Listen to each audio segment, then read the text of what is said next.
પ્રકરણ 7 કંકોત્રી. વિદ્યાર્થી મિત્રો, આ એક લગ્ન ગીત છે. લગ્ન ગીત એ લોકગીતનો જ એક પ્રકાર છે. લોકગીતો માનવ હૃદયના વિવિધ ભાવોને સાદી પરંતુ ચોટદાર ભાષામાં રજૂ કરે છે. લગ્ન ગીતનો વિષય લગ્ન પ્રસંગની અલગ અલગ વિધિઓ હોય છે. લગ્નનું મુહૂર્ત જોવડાવવાથી શરૂ કરીને લગ્નવિધિ સંપન્ન થઈ જાય ત્યાં સુધીના લગ્નગીતો હોય છે. જુદા જુદા પ્રદેશમાં ઓછા વત્તા પાઠભેદ સાથેના લગ્નગીતો હોય છે. લગ્નગીતોમાં તળપદા શબ્દો સાદા લોકઢાળમાં ગોઠવાઈને ધાર્યો પ્રભાવ પાડતા હોય છે.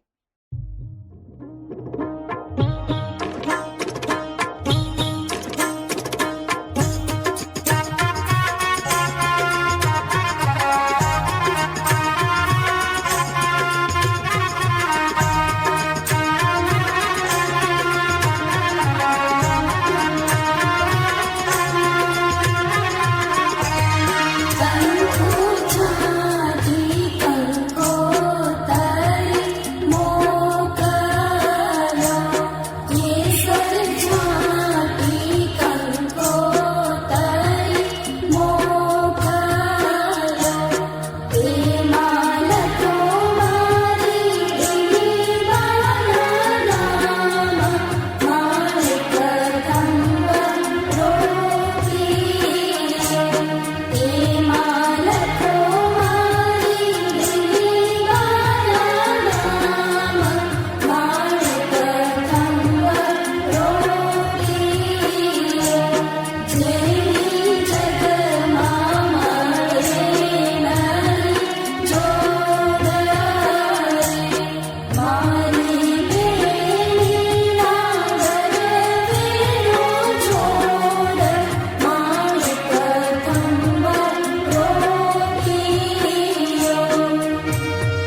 કંકોત્રી એટલે લગ્ન પ્રસંગની આમંત્રણ પત્રિકા.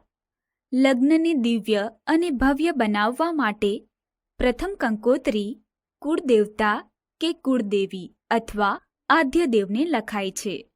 ત્યારબાદ બધા સગાવહાલાઓને લખાય છે. લગ્નમાં દરેક સગાવહાલાઓનો ઉત્સાહ અને હોશ અનેરા હોય છે. લગ્નમાં માણેકથંભ રોપવાની પણ એક વિધિ હોય છે.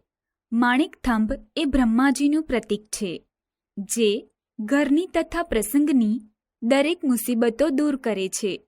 મામા હોંશે હોંશે મોસાળું લાવી લગ્નની શોભા વધારે છે. કાકા, માસી, ફોઈ તથા અન્ય સ્વજનો હોંશે હોંશે લગ્નવિધિના કાર્યોમાં ભાગ લે છે.